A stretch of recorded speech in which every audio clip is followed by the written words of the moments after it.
안녕하세요. 대입에서 로봇 및 기계협정 담당 멘토 박태욱입니다. 자, 오늘 이렌시스 좀 보도록 할 건데, 이렌시스 주가가 계속 빠지기만 하죠. 삼성전자가 이제 2030 무인화 공정 관련된 내용을 이야기했을 때 반등을 잠깐 보여주고 나서 그 뒤로 주가는 계속 하락하는 모습들을 보여줍니다. 그래서 이렌시스가 과연 언제쯤 주가 턴어라운드 시점을 예상해 볼 수 있을까라는 내용들과 로봇은 이제 중장기로 좀 봐야 한다라고 생각을 합니다. 뭐 단기적인 테마성, 이슈성으로 한 번씩 될 수는 있겠으나 전체적인 큰 사이클을 생각해 본다라면 이제 중장기적으로 좀 봐야 한다. 그리고 뭐 로봇 이전부터 계속 들고 계셨던 분들은 아마 손실폭이 커서 손절 라인도 다 지났기 때문에 오히려 중장기 관점으로 바라보면서 천천히 모아가는 게 오히려 더 나은 상황일 수도 있습니다. 그래서 중장기적으로 어떻게 봐야 되는지. 그래서 이렌시스를 보면 스마트 팩토리와 웨어러블 쪽을 좀 바라봐야 합니다. 이렌시스 주가도 최근에 테마성으로 움직일 게 스마트 팩토리에 관련된 부분들이나 웨어러블 관련된 부분들, 그런 로봇주들로 좀 엮이고 있기 때문에 관련된 내용들 좀 알아보도록 하겠습니다. 자, 이렌시스 주가를 보면 제가 마지막 리뷰했을 때가 이날이에요. 이날 리뷰를 하면서 이때 이제 스마트 팩토리 2023 무인화 공정 삼성전자 관련된 내용들이 나오면서 주가가 올라왔고 그 뒤로 반등을 한 번 더 주더니 여기서 저점들을 깨고 내려가는 모습들을 보여준다. 그래서 현재로서는 이제 따져본다라고 한다면 이렌시스가 어떤 느낌이냐면 주가가 좀 줄줄 세면서 이 앞부분의 상승분을 좀 반납하는 모습들을 보여주고 있고 이 상승분에 대해서 반납을 하면서 추가적인 하락이 나온다라면 그 이전에 신고점 라인들 2021년, 2022년에 만들었던 해당 라인이자 지금 2년 장기 평선 라인들까지는 좀 열어두고 봐야 하지 않나 생각을 합니다. 물론 지금 있는 라인들에서 반등이 나올 가능성은 있지만 시장 상황을 따져본다면 추가적인 조정이 좀 더 나올 가능성이 있다라고 생각을 해요.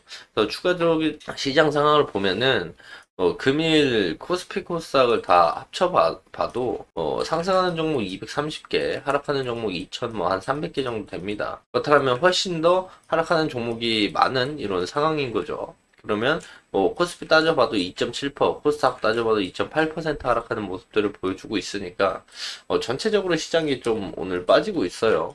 그래서 코스피도 뭐 해당 추세 라인들이 이탈하는 모습들, 코스닥도 보면은 전저점 깨고 추가적으로 내려가는 모습들을 보여주고 있고 뭐 오늘 하락에 대한 내용들을 보면은 뭐 어제 이제 미증시가 빠지면서 그 부분이 이제 국내 증시에 좀 반영이 됐다라고 볼 수가 있는데 어제 이제 대형주들이 이제 실적 쇼크가 나오면서 뭐 엔비디아, AMD, 마이크론, 뭐 필라델피아 반도체 지수, 테슬라, 뭐 인텔, 뭐 아마존 이런 친구들이 다 빠졌어요. 다 빠지면서 반도체 친구들도 같이 빠졌거든요. 뭐 하이닉스만 보더라도 오늘 8% 빠지는 모습들을 보여주고 있으니까 오늘 전체적으로 그래서 시장이 좀 빠진다라고 생각을 하면 되고 그러면서 이제 전체적으로 시장이 빠지니까 이렌시스도 그 시장 흐름에 이제 순응을 하면서 주가가 좀 빠지는 모습들을 보여준다 생각을 하면 좀 좋을 것 같고 뭐 오늘 이렇게 빠졌다고 내일 기가 막힌 드라마틱한 반등이 나오면서 시장이 올라갈 것 같지 않으니까 여기서 이렌시스도 추가적인 하락이 나오겠죠. 나온다면 이 라인들에서 좀 다 지지를 좀 받아줄 라인들이 형성이 된다. 그래서 중장기로 좀 크게 이렌시스를 봤을 때 2023년 이제 이렌시스가 9월 달부터 주가가 좀 강한 상승의 모습들을 좀 보여주기 시작을 했는데 이 로봇 테마에 관련된 내용들이 붙으면서 주가가 이렇게 갑자기 올라가는 모습들을 보여줬어요. 그래서 저점들이 높아지는 해당 추세들도 다 깨고 내려가는 모습들을 보여주니까 이제는 이제 추세 라인들을 보기보다는 가로 라인은 지지 저항 라인들을 보면서 중장기적으로 이제 괜찮은 라인들을 좀 포섭해 나가야 된다라고 말씀을 드릴 수가 있을 것 같아요. 그래서 뭐 맥스 마지노선까지 따져본다라면 요 라인 그리고 요 라인들까지 우리가 지지자 저항 라인들을 확인해 볼 수가 있겠고요. 자, 이렌시스는 그럼 왜 자꾸 주가가 계속 빠지는가? 저번 영상에서 이제 보여드렸던 내용들이 해당 내용이죠. 이렌시스 이제 삼성 휴머노이드 개발에 대한 내용들이 나오면서 주가가 올라왔다. 그래서 삼성 반도체 100% 로봇이 만드는 2030 무인화 공정을 만든다는 내용들을 말씀드리면서 이렌시스가 이제 삼성전자의 감속기를 납품하고 모회사 이렌텍이 삼성전자 협력사로 되어 있고 웨어러블 보핏에도 감속기를 납품하는 부분들에 대해서 말씀을 드렸는데 이 부분이 이제 지금 당장 웨어러블과 삼성전자 감속기를 납품한다라는 게 뭐 엄청난 실적적인 부분들이나 개선에 대한 부분들을 보여주진 않아요. 지금 당장은 테마성으로 움직이는 거기 때문에 실질적으로 감속기 납품들을 많이 하면서 실적적인 부분들이 올라올 거면 공장들이 많이 스마트 팩토리 공장들이 많이 지어지면서 웨어러블 버핏들이 좀 어느 정도 이제 B2B라도 상용화 되는 시점들이 좀 와야 그 부분에 대해서 이렌시스가 실질적인 수혜를 받을 수가 있는데 그래서 제가 제일 최근에 그 스마트 팩토리에 관련된 내용들을 좀 모아서 가져와 봤어요.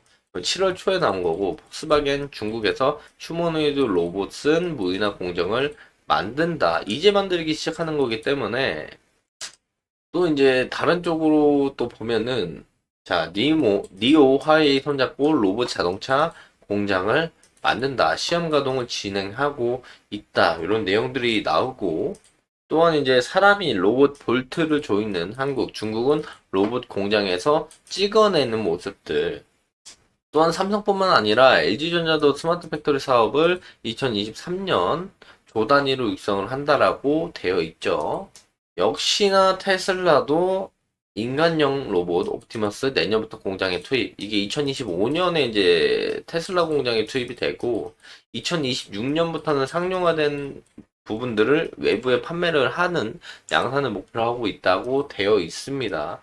또 웨어러블 측들도 생각을 해본다라면 이제 개발이 진행되고 있는 단계이기 때문에 지금 당장 상승에 대한 모멘텀으로 작용하기는 쉽지가 않다라고 우리가 볼 수가 있어요. 그래서 아무리 이제 이렌시스가 삼성전자에 감속기를 납품하고 모회사 이렌텍이 삼성전자 협력사고 웨어러블 버핏에 감속기를 납품하더라도 웨어러블 버핏에 대한 판매량이 증가가 해야 그 감속기 납품에 대한 실질적인 실적 수혜를 받을 수가 있거든요.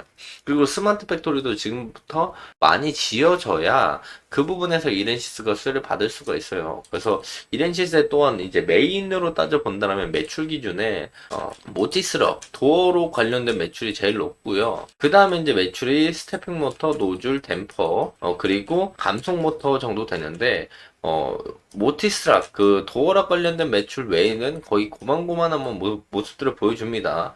비대에 관련된 매출과 감속 모터에 관한 매출이 비슷하기 때문에 감속 모터에 대한 매출들이 좀 올라오는 모습들을 보여줘야 로봇 테마에 편승을 하면서 올라갈 때 주가가 강한 상승 같이 보여줄 수 있는데 이 감속 모터를 사용하는 게 결국엔 이렌시스는 웨어러블 로봇이나 아니면 스마트 팩토리에 관련된 부분들에 들어가게 될 거니까 이 부분에 대한 상용화 시점을 우리가 생각해 볼 필요가 있다. 이 상용화 시점을 우리가 어느 시점으로 생각을 해봐야 되냐면 지금 우리가 금리 인하도 생각을 해봐야 됩니다. 9월 달에 금리 인하를 지금 0.25bp 내린다라는 내용들이 있는데 그래서 이제 패드워치를 가져와서 보면은 현재 이제 9월 달에 금리 인하가 이제 0.25bp가 될 확률이 한 70% 비중을 가지고 있고, 심지어 0.5%, 0.5bp 하락 확률이 30%로 늘어났어요. 원래 7월 FOMC 전까지 여기가 거의 90%좀 넘어가는 모습들이었고, 여기가 아예 없었는데, 지금 7월 이후에 이제 시장 스탠스를 봤을 땐 금리 인하가 25bp에 대한 비중이 한 70%, 그리고 오히려 아니다 0.5bp를 할 수도 있다라는 게 30%로 좀 증가하는 모습들을 보여줘요. 결국에 금리 인하 시점이 이제 거의 코앞으로 다가왔다라고 보여지는데 금리 인하가 무슨 관련이 있느냐라고 좀 말씀을 드리면 금리가 인하가 돼야 이제 지금까지 살려고 했던 로봇들이나 뭐 지금까지 어느 정도 부지를 봐뒀던 이런 부분들에 대해서 현찰로 갖다 박아서 공장을 짓거나 개발을 하지 않거든요. 바이오 관련주들도 신약 개발에 대한 부분들, 임상에 대한 부분들을 투자를 받아서 진행을 해요. 투자를 받아서 진행을 하는데 그래서 금리 인하에 대한 제일 수혜주가 바이오. 그래서 하반기에 바이오 친구들 많이 생각을 하잖아요. 그런 것처럼 이뿐만 아니라 어쨌든 금리가 높으면 스마트 팩토리 신규 회사를 짓거나 아니 웨어러블 보핏, 웨어러블 로봇들 이 개발에 대한 부분들을 생각해 봤을 때 어느 정도 이제 기업 입장에서 부담이 많이 되거든요. 근데 금리 인하가 뭐 0.25bp 된다고 엄청난 공장 증설이 일어나지 않을 거지만, 그렇다고 금리 인하가 되면서 금리 인하 시점으로 인해서 금리 인하가 차근차근 어느 정도 CPI, 소비자 물가 지수와 고용들이 잡혀간다라면 그 부분에서 금리적인 부분들이 하락을 할 거고, 그러면 기업 입장에서도 이제 해당 부분에 대한 금리 인하로 인해서 이자에 대한 부담이 좀 덜해집니다. 그렇다면 스마트 팩토리 공장 증설과 웨어러블 관련된 개발을 위한 투자에 돈을 더 쏟을 수 있겠죠. 그래서 그렇게 진행이 되기 때문에 스마트 팩토리와 웨어러블 측의 스마트 팩토리 공장 증설이 조금 더 빠른 증설이 진행이 될 거고, 그렇게 되면은 그 부분에서도 웨어러블 시장도 조금 더 활성화되는 부분들을 생각해 볼 수 있겠다. 또한 이제 금리 인하와 함께 진행이 된다라면, 또 금리가 인하라는 게 긴축의 반대죠. 양적 완화를 하는 건데, 결국에는 시장에 돈을 푼다라는 뜻입니다. 시장에 돈을 풀면은 뭐 갈 수 있는 게 부동산이라던가 뭐 가상화폐 시장이라던가 주식 시장밖에 없어요.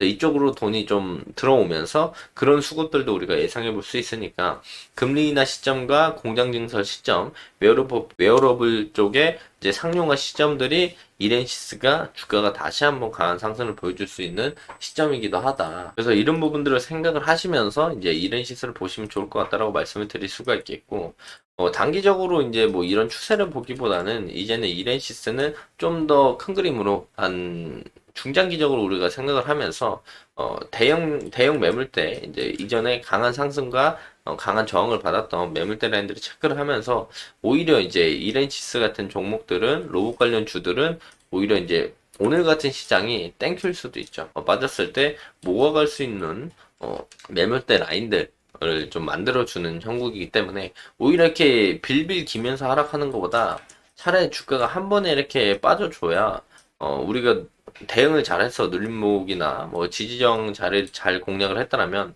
오히려 이렇게 한 번에 빠졌을 때 변동폭이 또 커지는 모습들을 보여주기 때문에, 오히려 시장이 한 번에 쑥 빠지고 한 번에 반등을 하는 그런 모습들을 기대해 보는 게 조금 더 이제 주주들 입장에서도 변동폭이 커서 좋다라고 말씀을 드릴 수가 있겠고요.